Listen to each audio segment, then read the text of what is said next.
Bob Toth. On 06, April 2019, the Toronto Blue Jays were just what the doctor ordered to cure the Cleveland Indians' early season blues. Carlos Carrasco bounced back from a rough debut with 12 strikeouts and 5 innings of work on the offense, provided a season-high 7 runs in a 7-2 defeat of the Blue Jays on Saturday afternoon. Carrasco handled most of the work himself, shutting down the Blue Jays until 2 runs in his final inning of work in the 5th. At that point, his teammates had paced him with 4 runs before tacking on 3 more in the next 2 innings. The Indians got on the board early against a former friend, left-hander Thomas Pannone, who was one of 2 minor leaguers traded by Cleveland to Toronto for reliever Joe Smith in 2017. Carrasco struck out a pair in the first before a 2-out double from Justin Smoke, but he left the runner at second on a ground out by Randall Grichuk.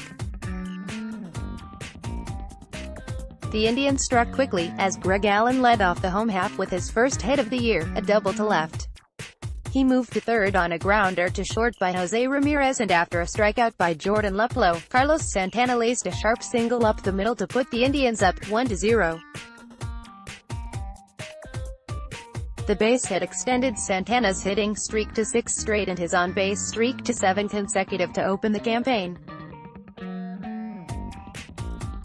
Santana, Jason Miller, Getty Images. Carrasco walked Rowdy Tellez to start the second, but struck out 2 more batters in a quick inning. Pannone matched Carrasco's 2 kiloseconds in the inning, and Carrasco got his 5th and 6th strikeouts of the first 3 frames after hitting Lourdes Gurriel Jr. to start the third. In the bottom of the third, the Indians got to Pannone in a 30-pitch inning for the young southpaw. Eric Stamets got into the hit column with his first major league hit after going 0 for 16 to start his career, with a double off of the wall and left. He moved to third on a pass ball before Allen struck out looking. Jay Ramirez legged out an infield single to third and stole second before Luplow walked to load the bases. Santana struck out looking on a 3-2 fastball down the middle for the second out, but Hanley Ramirez worked the count full and drew a bases-loaded walk, the Indians' 4th of the season, to give Cleveland a 2-0 lead. Jake Bauers joined in the scoring, sending a single through the shifted infield to score a pair and double the Indians' lead to 4-0. Charlie Montoyo removed Pannone for 19-year-old Rule 5 pick Elvis Luciano, who walked Roberto Perez to reload the bases before Max Maroff lined out to right. Carrasco had to work a little harder in the 4th inning as he dealt with base runners for the 4th straight inning. He struck out Grichuk before a single by Tellez. He struck out Brendan Drury for the second out before Danny Jansen doubled to left to put 2 in scoring position. The Jays, however, could not get on the scoreboard as Carrasco struck out his 3rd of the inning and 9th on the afternoon, sitting down Billy McKinney looking. Luciano retired the side in order in the bottom of the 4th before his teammates got on the board. After Carrasco struck out Gurriel for his 10th K, red-hot Freddie Galvis homered to right to make it a 4-1 game. Teoscar Hernandez singled to right before a strikeout by Smoke.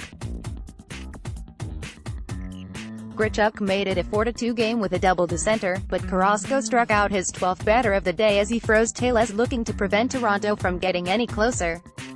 The Indians responded and got the runs right back for Carrasco in the home half of the 5th.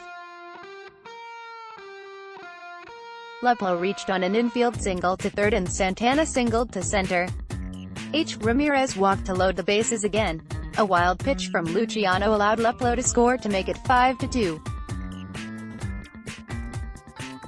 Bauers grounded out for the first out before Montoyo went to his bullpen for Sam Gaviglio, who got Perez to ground into a fielder's choice. Santana scored on the play to give the Indians a 2nd run in the inning. Gaviglio retired the next 2 to stop the bleeding. The Indians added 1 more Mario Coin in the 7th. S.J. Ramirez did all the work himself.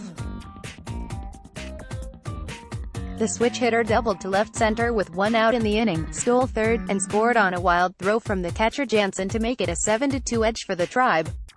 Cleveland's bullpen handled things for Carrasco to protect his win. Dan Otero worked an inning into third, allowing 2 hits. Tyler Olson worked 3 perfect outs over 2 innings. Adam Simber struck out 1 2/3 of an inning. John Edwards pitched the 9th, giving up 2 hits to put 2 in scoring position, before getting smoked to fly to center to end the game. The Indians, 5-3, have now won 3 in a row and are 4-1 at home on the season. The Blue Jays, 3-7, have now lost all 3 road games this season. Carrasco, Jason Miller, Getty Images. Carrasco with video game numbers. Carrasco retired 12 of his 15 outs via strikeout, the second pitcher this season to do so. He worked 5 innings on the day and threw 90 pitches, allowing 2 runs in the 5th on 6 total hits while walking just 1. It was a big improvement for the Tribe's number 3 starter after a rough outing last Sunday against Minnesota to start his season. According to the Indians' statistic department, Carrasco is the first player in franchise history to strike out 12 batters in the first 5 innings of a game.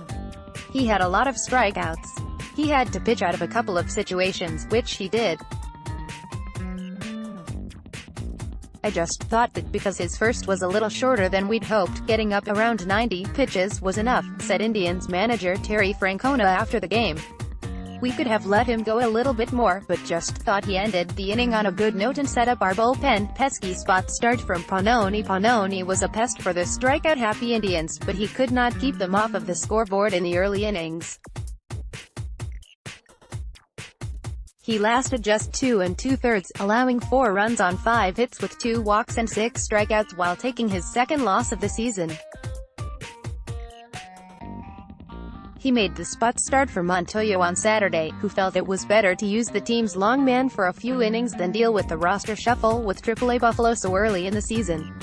Pannone was expected to throw 60 to 65 pitches, but he got there earlier than Toronto likely hoped after matching his pitch count in the first 2 innings in a 30-pitch third. First Salin, who started the year hitless through his first 12 at-bats despite driving in 3 runs thus far, led off the game with his first hit and first extra base hit of the season.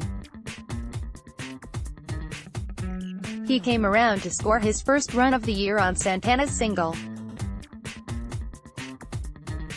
Stamets got off the schneid on a barreled-up blast to the wall and left in the bottom of the third that ended his 0-for-16 slump to open his big league career.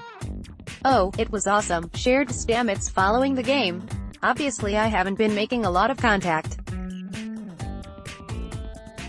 It's good to get that monkey off of my back and I can relax a little bit and let them come now. They're dousing him in the shower with beer," shared Francona. "Everyone's pretty fired up for him." Rehab watch Jason Kipnis was back in the starting lineup for the Columbus Clippers on Saturday at second base as they host the Indianapolis Indians. He went 0-for-3 in his first rehab appearance on Friday night and was lifted after 7 innings of work. Carlos Gonzalez, who is 4-for-9 in Columbus's first 2 games, was not in the starting lineup for the Clippers with a scheduled day off. He is expected to be in the lineup for Columbus on Sunday in the Clippers series finale with Indianapolis. Bust out the brooms. The Indians will use their first Sunday home date to go for the rare 4-game sweep. Cleveland will call on right-hander Mike Clevinger, 0-0, 0.00 era for the second time during the team's 6-game homestand. He pitched a gem in the Indians' home opener on Monday afternoon, allowing just 1 hit and 3 whacks while striking out a dozen in Cleveland's 5-3 win over the Chicago White Sox.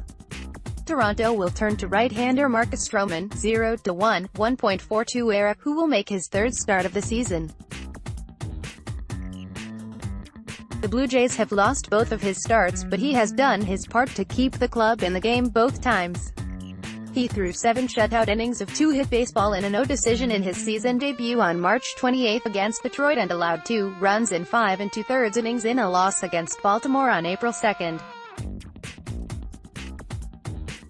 First pitch from Progressive Field is scheduled for 1:10 p.m. Eastern Time. Photo, Jason Miller, Getty Images. Carlos Carrasco, Carlos Santana, Eric Stamets, Greg Allen.